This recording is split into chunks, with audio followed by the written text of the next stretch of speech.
करोड़ों का कर्ज खत्म हो जाएगा।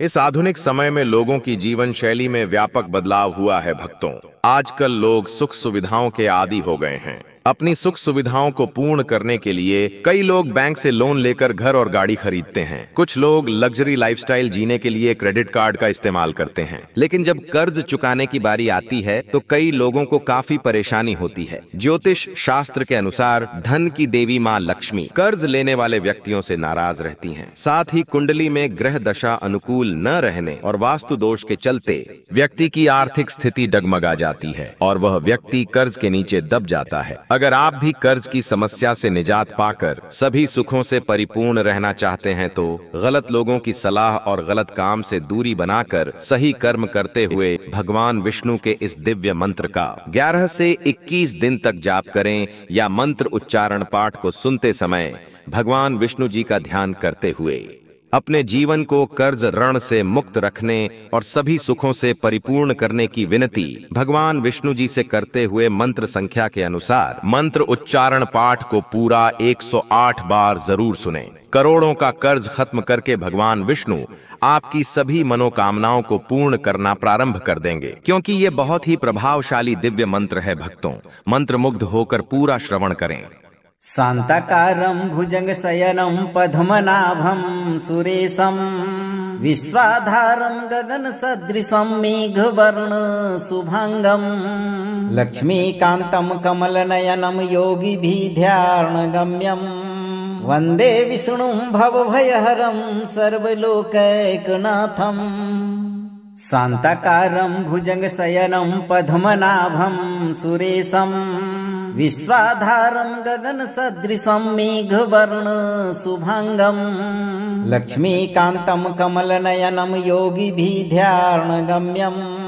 वन्दे विष्णुं भवभयहरं सर्वलोकैकनाथं। शांताकारं भुजंगशयनं पद्मनाभं सुरेशं विश्वाधारं गगनसदृशं मेघवर्णं शुभांगं लक्ष्मीकान्तं कमलनयनं योगिभिर्ध्यानगम्यं वन्दे विष्णुं भवभयहरं सर्वलोकैकनाथं। शांताकारं भुजंगशयनं पद्मनाभं सुरेशं विश्वाधारं गगनसदृशं मेघवर्णं शुभांगं लक्ष्मीकान्तं कमलनयनं योगिभिर्ध्यानगम्यं वन्दे विष्णुं भवभयहरं सर्वलोकैकनाथं। शांताकारं भुजंगशयनं पद्मनाभं सुरेशं विश्वाधारं गगनसदृशं मेघवर्णं शुभांगं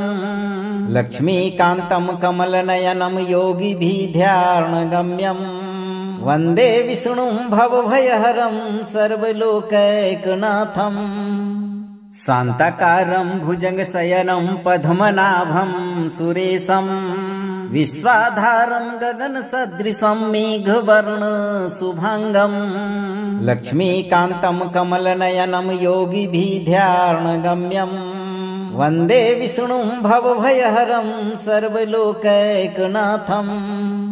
शांताकारं भुजंगशयनं पद्मनाभं सुरेशं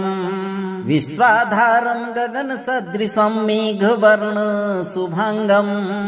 लक्ष्मीकान्तं कमलनयनं योगिभिर्ध्यानगम्यं वन्दे विष्णुं भवभयहरं सर्वलोकैकनाथं। शांताकारं भुजंगशयनं पद्मनाभं सुरेशं विश्वाधारं गगनसदृशं मेघवर्णं शुभांगं लक्ष्मीकान्तं कमलनयनं योगिभिर्ध्यानगम्यं वन्दे विष्णुं भवभयहरं सर्वलोकैकनाथं। शांताकारं भुजंगशयनं पद्मनाभं सुरेशं विश्वाधारं गगनसदृशं मेघवर्णं शुभांगं लक्ष्मीकान्तं कमलनयनं योगिभिर्ध्यानगम्यं वन्दे विष्णुं भवभयहरं सर्वलोकैकनाथं। शांताकारं भुजंगशयनं पद्मनाभं सुरेशं विश्वाधारं गगनसदृशं मेघवर्ण शुभांगं लक्ष्मीकान्तं कमलनयनं योगिभिर्ध्यानगम्यं वन्दे विष्णुं भवभयहरं सर्वलोकैकनाथं शान्ताकारं भुजगशयनं पद्मनाभं सुरेशं विश्वाधारं गगनसदृशं मेघवर्ण शुभांगं लक्ष्मीकान्तं कमलनयनं योगिभिर्ध्यानगम्यं वन्दे विष्णुं भवभयहरं सर्वलोकैकनाथं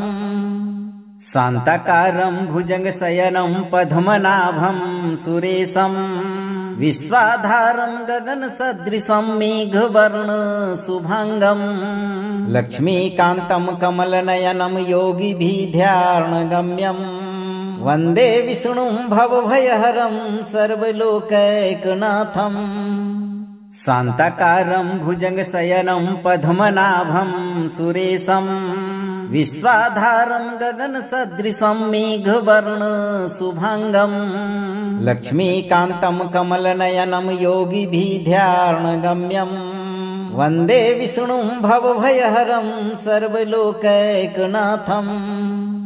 शान्ताकारं भुजगशयनं पद्मनाभं सुरेशं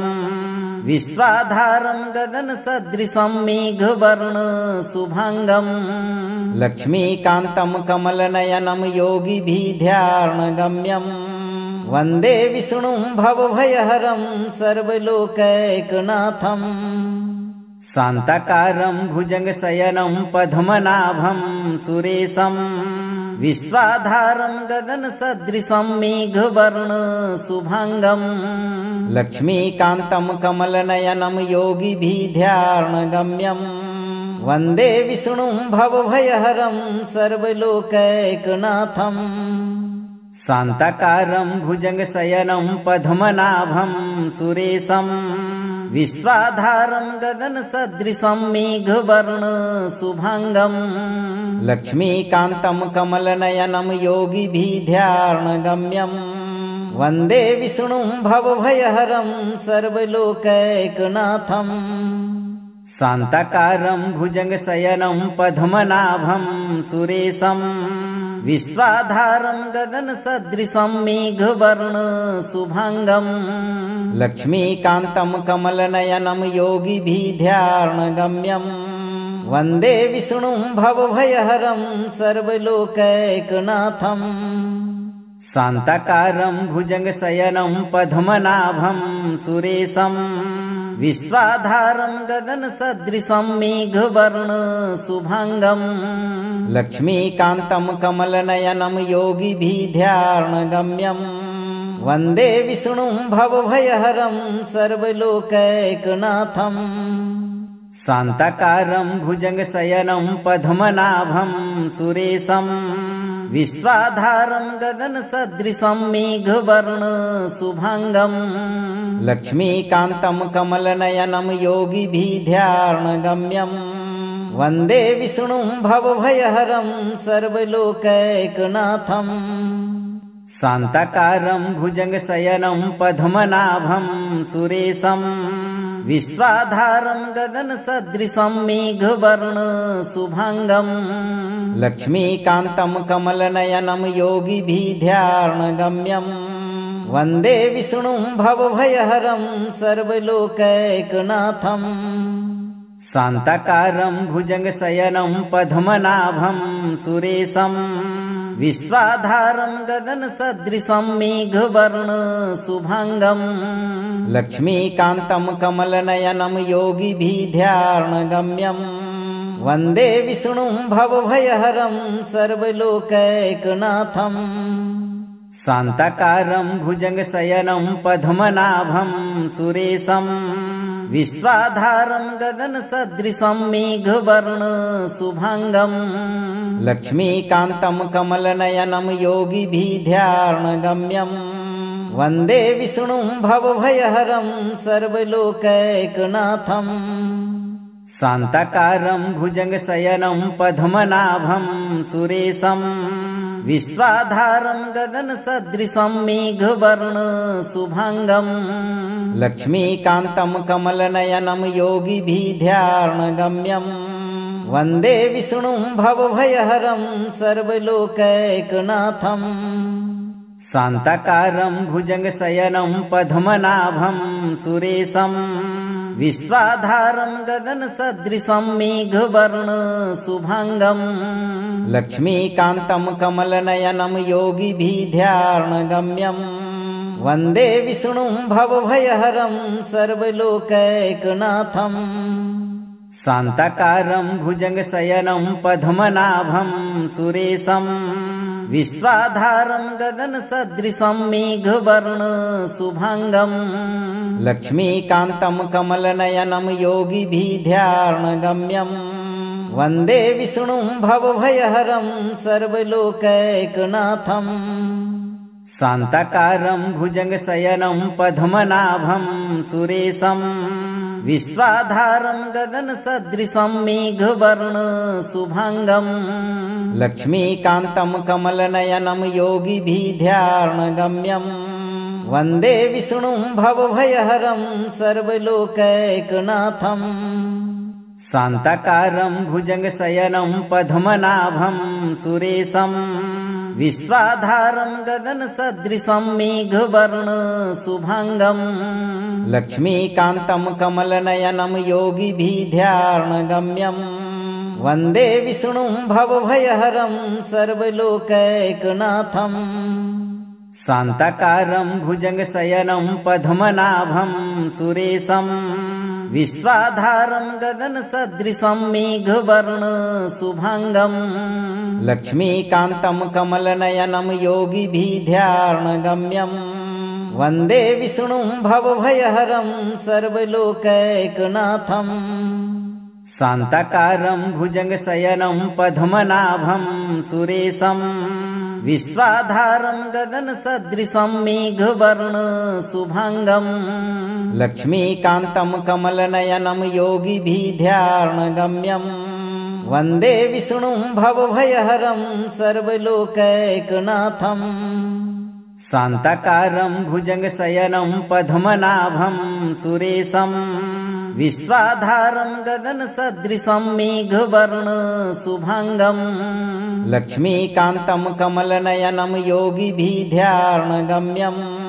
वन्दे विष्णुं भवभयहरं सर्वलोकैकनाथं शान्ताकारं भुजगशयनं पद्मनाभं सुरेशं विश्वाधारं गगनसदृशं मेघवर्ण शुभांगं लक्ष्मीकान्तं कमलनयनं योगिभिर्ध्यानगम्यं वन्दे विष्णुं भवभयहरं सर्वलोकैकनाथं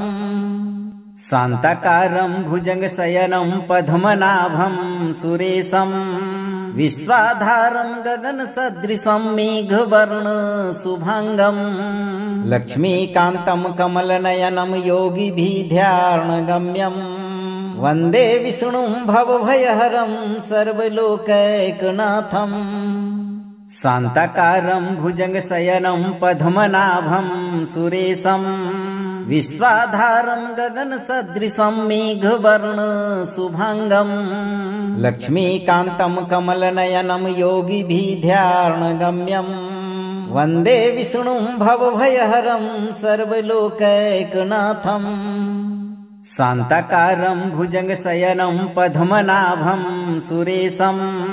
विश्वाधारं गगनसदृशं मेघवर्ण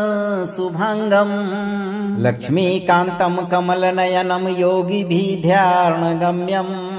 वन्दे विष्णुं भवभयहरं सर्वलोकैकनाथं शान्ताकारं भुजगशयनं पद्मनाभं सुरेशं विश्वाधारं गगनसदृशं मेघवर्ण शुभांगं लक्ष्मीकान्तं कमलनयनं योगिभिर्ध्यानगम्यं वन्दे विष्णुं भवभयहरं सर्वलोकैकनाथं शान्ताकारं भुजगशयनं पद्मनाभं सुरेशं विश्वाधारं गगनसदृशं मेघवर्णशुभाङ्गम् लक्ष्मीकान्तं कमलनयनं योगिभिर्ध्यानगम्यम् वन्दे विष्णुं भवभयहरं सर्वलोकैकनाथम् शान्ताकारं भुजगशयनं पद्मनाभं सुरेशं विश्वाधारं गगनसदृशं मेघवर्णशुभाङ्गम् लक्ष्मीकान्तं कमलनयनं योगिभिर्ध्यानगम्यम् वन्दे विष्णुं भवभयहरं सर्वलोकैकनाथम् शान्ताकारं भुजगशयनं पद्मनाभं सुरेशं विश्वाधारं गगनसदृशं मेघवर्णशुभाङ्गम् लक्ष्मीकान्तं कमलनयनं योगिभिर्ध्यानगम्यम् वन्दे विष्णुं भवभयहरं सर्वलोकैकनाथम् शान्ताकारं भुजगशयनं पद्मनाभं सुरेशं विश्वाधारं गगनसदृशं मेघवर्णशुभाङ्गम् लक्ष्मीकान्तं कमलनयनं योगिभिर्ध्यानगम्यम्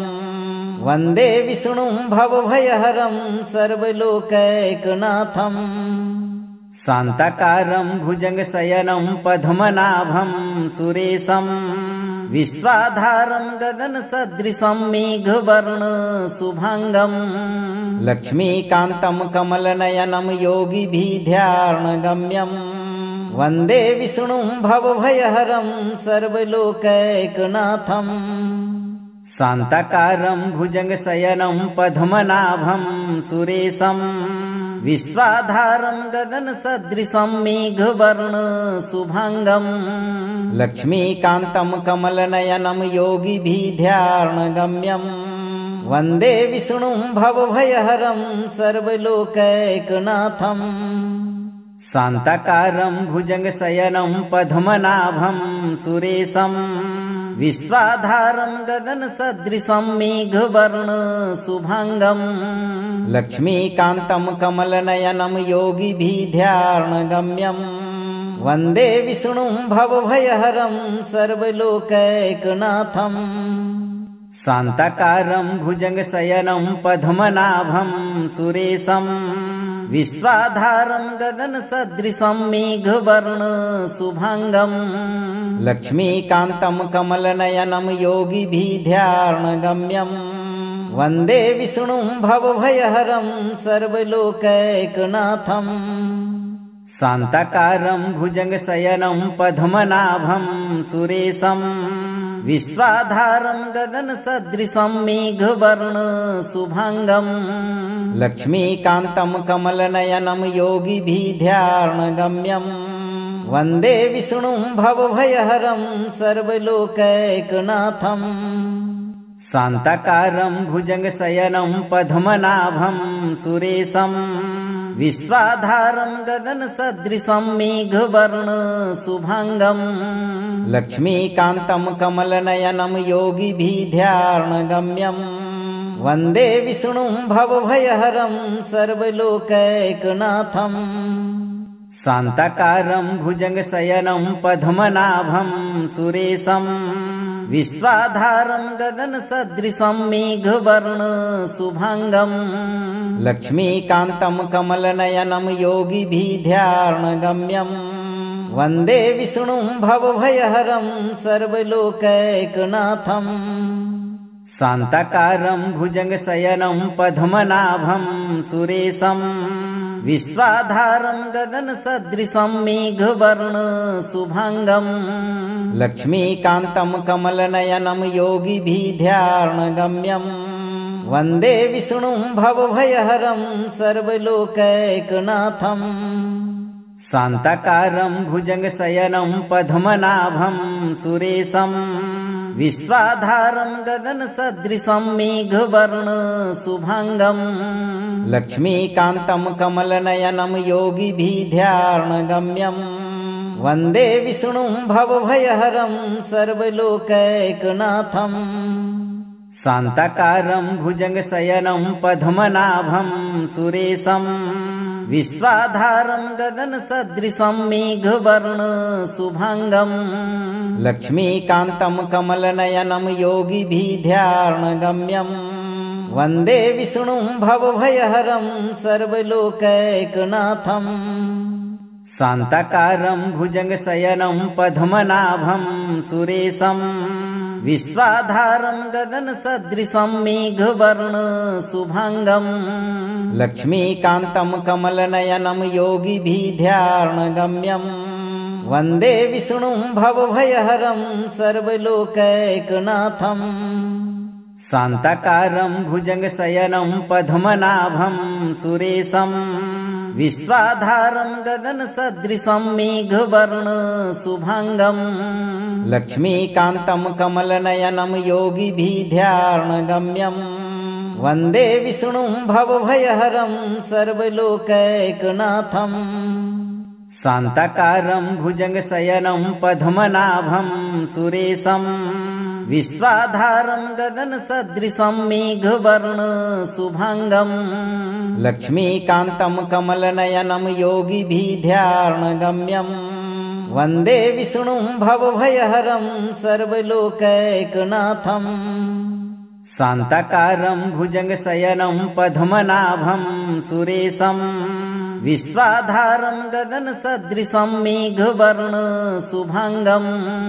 लक्ष्मीकान्तं कमलनयनं योगिभिर्ध्यानगम्यम् वन्दे विष्णुं भवभयहरं सर्वलोकैकनाथम् शान्ताकारं भुजगशयनं पद्मनाभं सुरेशं विश्वाधारं गगनसदृशं मेघवर्णशुभाङ्गम् लक्ष्मीकान्तं कमलनयनं योगिभिर्ध्यानगम्यम् वन्दे विष्णुं भवभयहरं सर्वलोकैकनाथम् शान्ताकारं भुजगशयनं पद्मनाभं सुरेशं विश्वाधारं गगनसदृशं मेघवर्णशुभाङ्गम् लक्ष्मीकान्तं कमलनयनं योगिभिर्ध्यानगम्यम्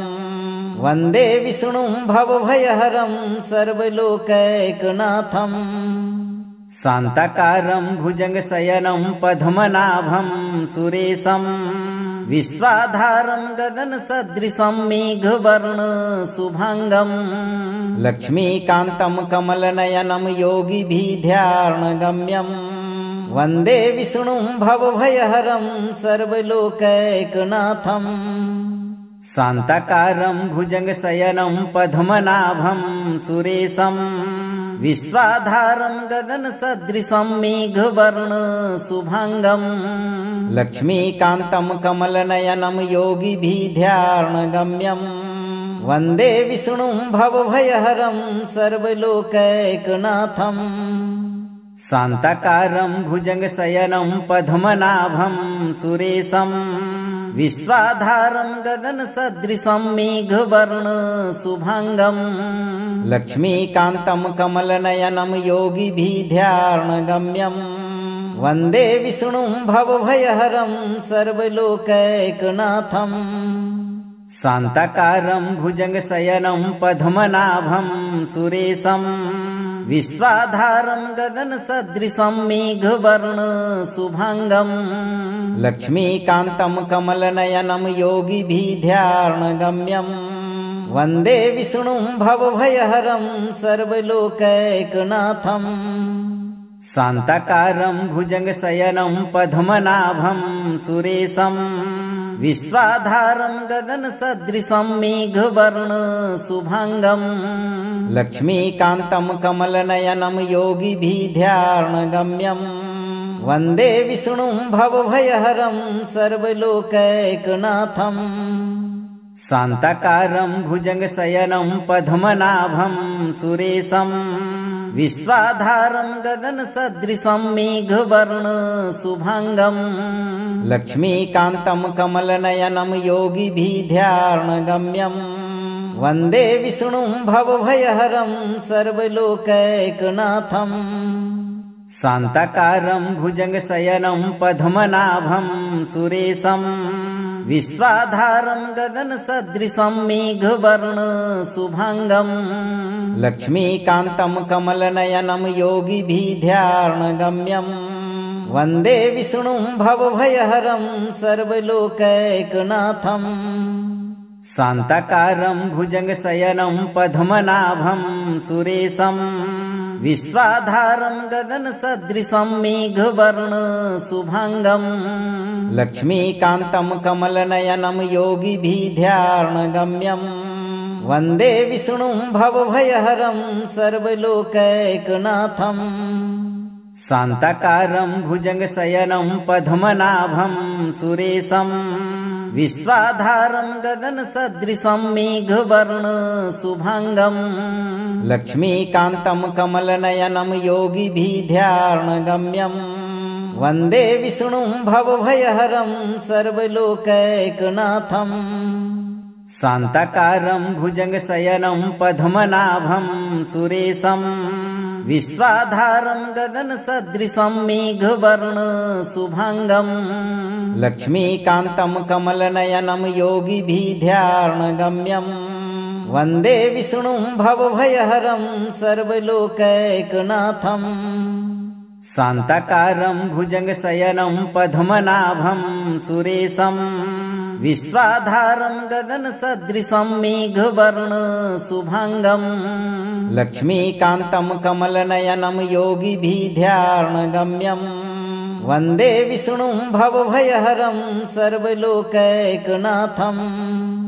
शान्ताकारं भुजगशयनं पद्मनाभं सुरेशं विश्वाधारं गगनसदृशं मेघवर्णं शुभांगं लक्ष्मीकान्तं कमलनयनं योगिभिः ध्यानगम्यं वन्दे विष्णुं भवभयहरं सर्वलोकैकनाथं शान्ताकारं भुजगशयनं पद्मनाभं सुरेशं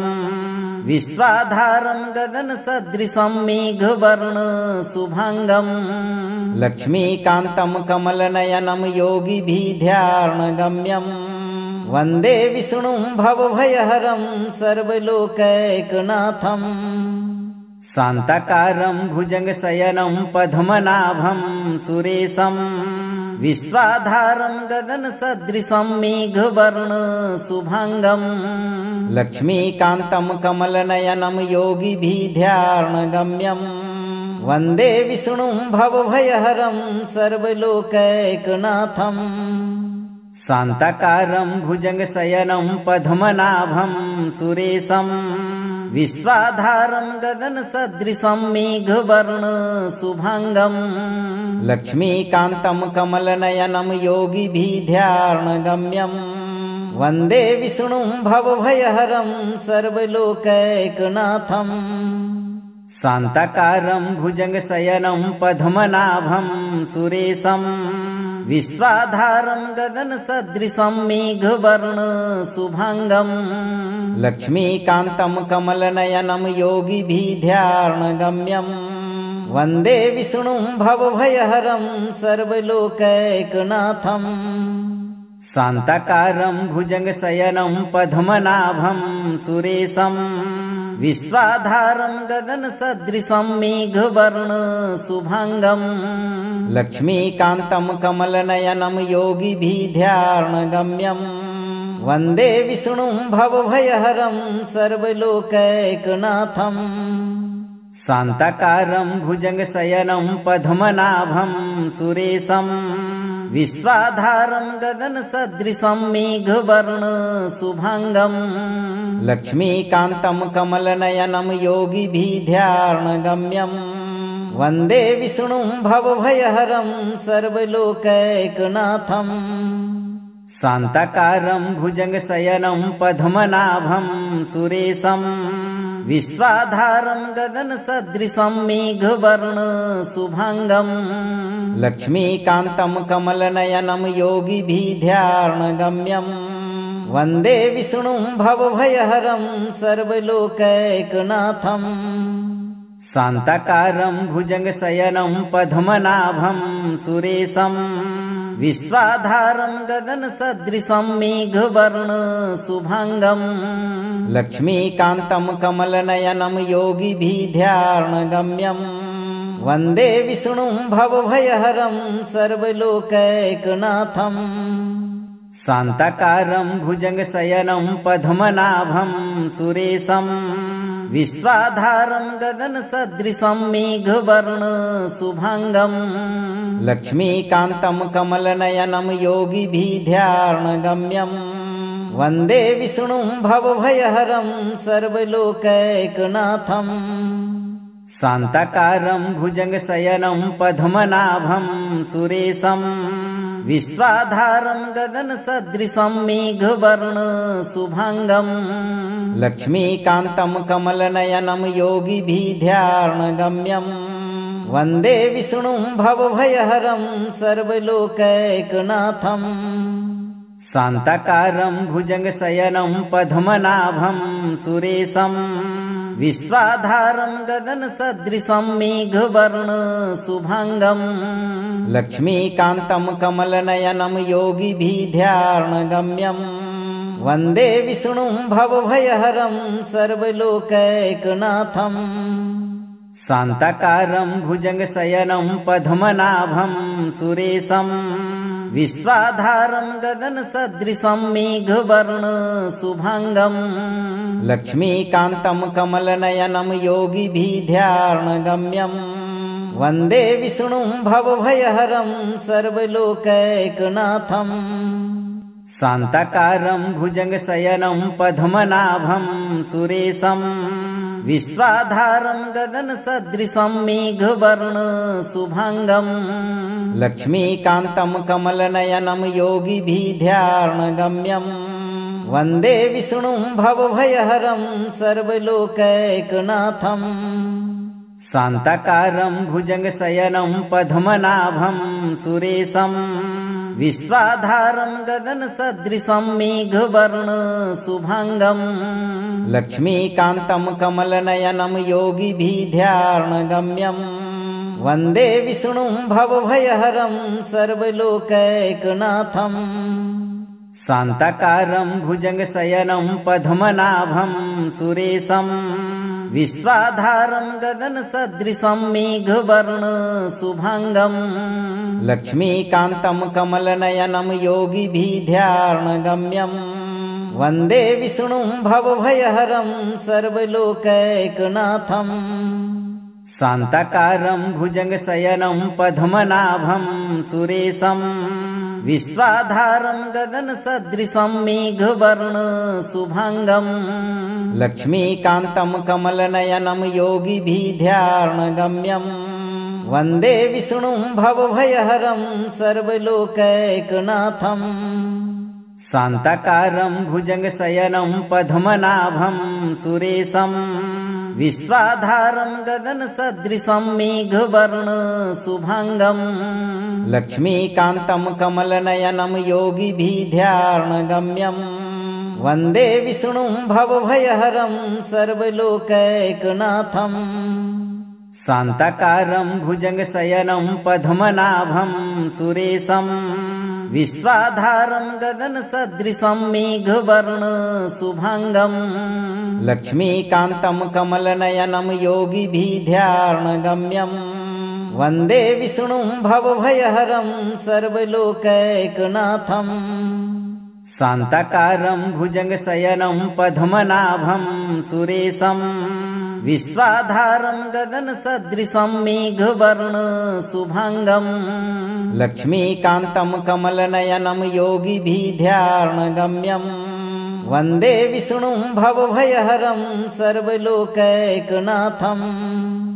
शान्ताकारं भुजगशयनं पद्मनाभं सुरेशं विश्वाधारं गगनसदृशं मेघवर्णं शुभांगं लक्ष्मीकान्तं कमलनयनं योगिभिर्ध्यानगम्यं वन्दे विष्णुं भवभयहरं सर्वलोकैकनाथं शान्ताकारं भुजगशयनं पद्मनाभं सुरेशं विश्वाधारं गगनसदृशं मेघवर्णं शुभांगं लक्ष्मीकान्तं कमलनयनं योगिभिर्ध्यानगम्यं वन्दे विष्णुं भवभयहरं सर्वलोकैकनाथं शान्ताकारं भुजगशयनं पद्मनाभं सुरेशं विश्वाधारं गगनसदृशं मेघवर्णं शुभांगं लक्ष्मीकान्तं कमलनयनं योगिभिर्ध्यानगम्यं वन्दे विष्णुं भवभयहरं सर्वलोकैकनाथं शान्ताकारं भुजगशयनं पद्मनाभं सुरेशं विश्वाधारं गगनसदृशं मेघवर्णं शुभांगं लक्ष्मीकान्तं कमलनयनं योगिभिर्ध्यानगम्यं वन्दे विष्णुं भवभयहरं सर्वलोकैकनाथं शान्ताकारं भुजगशयनं पद्मनाभं सुरेशं विश्वाधारं गगनसदृशं मेघवर्णं शुभांगं लक्ष्मीकान्तं कमलनयनं योगिभिर्ध्यानगम्यं वन्दे विष्णुं भवभयहरं सर्वलोकैकनाथं शान्ताकारं भुजगशयनं पद्मनाभं सुरेशं विश्वाधारं गगनसदृशं मेघवर्णं शुभांगं लक्ष्मीकान्तं कमलनयनं योगिभिर्ध्यानगम्यं वन्दे विष्णुं भवभयहरं सर्वलोकैकनाथं शान्ताकारं भुजगशयनं पद्मनाभं सुरेशं विश्वाधारं गगनसदृशं मेघवर्णं शुभांगं लक्ष्मीकान्तं कमलनयनं योगिभिर्ध्यानगम्यं वन्दे विष्णुं भवभयहरं सर्वलोकैकनाथं शान्ताकारं भुजगशयनं पद्मनाभं सुरेशं विश्वाधारं गगनसदृशं मेघवर्णं शुभांगं लक्ष्मीकान्तं कमलनयनं योगिभिर्ध्यानगम्यं वन्दे विष्णुं भवभयहरं सर्वलोकैकनाथं शान्ताकारं भुजगशयनं पद्मनाभं सुरेशं विश्वाधारं गगनसदृशं मेघवर्णं शुभांगं लक्ष्मीकान्तं कमलनयनं योगिभिर्ध्यानगम्यं वन्दे विष्णुं भवभयहरं सर्वलोकैकनाथं शान्ताकारं भुजगशयनं पद्मनाभं सुरेशं विश्वाधारं गगनसदृशं मेघवर्णं शुभांगं लक्ष्मीकान्तं कमलनयनं योगिभिर्ध्यानगम्यं वन्दे विष्णुं भवभयहरं सर्वलोकैकनाथं शान्ताकारं भुजगशयनं पद्मनाभं सुरेशं विश्वाधारं गगनसदृशं मेघवर्णं शुभांगं लक्ष्मीकान्तं कमलनयनं योगिभिर्ध्यानगम्यं वन्दे विष्णुं भवभयहरं सर्वलोकैकनाथं शान्ताकारं भुजगशयनं पद्मनाभं सुरेशं विश्वाधारं गगनसदृशं मेघवर्णं शुभांगं लक्ष्मीकान्तं कमलनयनं योगिभिर्ध्यानगम्यं वन्दे विष्णुं भवभयहरं सर्वलोकैकनाथं शान्ताकारं भुजगशयनं पद्मनाभं सुरेशं विश्वाधारं गगनसदृशं मेघवर्णं शुभांगं लक्ष्मीकान्तं कमलनयनं योगिभिर्ध्यानगम्यं वन्दे विष्णुं भवभयहरं सर्वलोकैकनाथं शान्ताकारं भुजगशयनं पद्मनाभं सुरेशं विश्वाधारं गगनसदृशं मेघवर्णं शुभांगं लक्ष्मीकान्तं कमलनयनं योगिभिर्ध्यानगम्यं वन्दे विष्णुं भवभयहरं सर्वलोकैकनाथं शान्ताकारं भुजगशयनं पद्मनाभं सुरेशं विश्वाधारं गगनसदृशं मेघवर्ण शुभांगम् लक्ष्मीकान्तं कमलनयनं योगिभिर्ध्यानगम्यम् वन्दे विष्णुं भवभयहरं सर्वलोकैकनाथम् शान्ताकारं भुजगशयनं पद्मनाभं सुरेशं विश्वाधारं गगनसदृशं मेघवर्ण शुभांगम् लक्ष्मीकान्तं कमलनयनं योगिभिर्ध्यानगम्यम् वन्दे विष्णुं भवभयहरं सर्वलोकैकनाथम् शान्ताकारं भुजगशयनं पद्मनाभं सुरेशं विश्वाधारं गगनसदृशं मेघवर्ण शुभांगम् लक्ष्मीकान्तं कमलनयनं योगिभिर्ध्यानगम्यम् वन्दे विष्णुं भवभयहरं सर्वलोकैकनाथम् शान्ताकारं भुजगशयनं पद्मनाभं सुरेशं विश्वाधारं गगनसदृशं मेघवर्ण शुभांगम् लक्ष्मीकान्तं कमलनयनं योगिभिर्ध्यानगम्यम् वन्दे विष्णुं भवभयहरं सर्वलोकैकनाथम् शान्ताकारं भुजगशयनं पद्मनाभं सुरेशं विश्वाधारं गगनसदृशं मेघवर्ण शुभांगम् लक्ष्मीकान्तं कमलनयनं योगिभिर्ध्यानगम्यम् वन्दे विष्णुं भवभयहरं सर्वलोकैकनाथम् शान्ताकारं भुजगशयनं पद्मनाभं सुरेशं विश्वाधारं गगनसदृशं मेघवर्ण शुभांगम् लक्ष्मीकान्तं कमलनयनं योगिभिर्ध्यानगम्यम् वन्दे विष्णुं भवभयहरं सर्वलोकैकनाथम् शान्ताकारं भुजगशयनं पद्मनाभं सुरेशं विश्वाधारं गगनसदृशं मेघवर्ण शुभांगम् लक्ष्मीकान्तं कमलनयनं योगिभिर्ध्यानगम्यम् वन्दे विष्णुं भवभयहरं सर्वलोकैकनाथम् शान्ताकारं भुजगशयनं पद्मनाभं सुरेशं विश्वाधारं गगनसदृशं मेघवर्ण शुभांगम् लक्ष्मीकान्तं कमलनयनं योगिभिर्ध्यानगम्यम् वन्दे विष्णुं भवभयहरं सर्वलोकैकनाथम्। ये मंत्र उच्चारण पाठ आपको लाभप्रद लगा हो तो मंत्र को लाइक करें, चाहने वाले को शेयर करें और चैनल को सब्सक्राइब करके घंटी जरूर बजा दें। भक्तों, सत्य कर्म करते हुए भगवान विष्णु जी पर भरोसा रखें, आपकी सभी मनोकामनाएं जल्द पूरी होगी। भक्तों।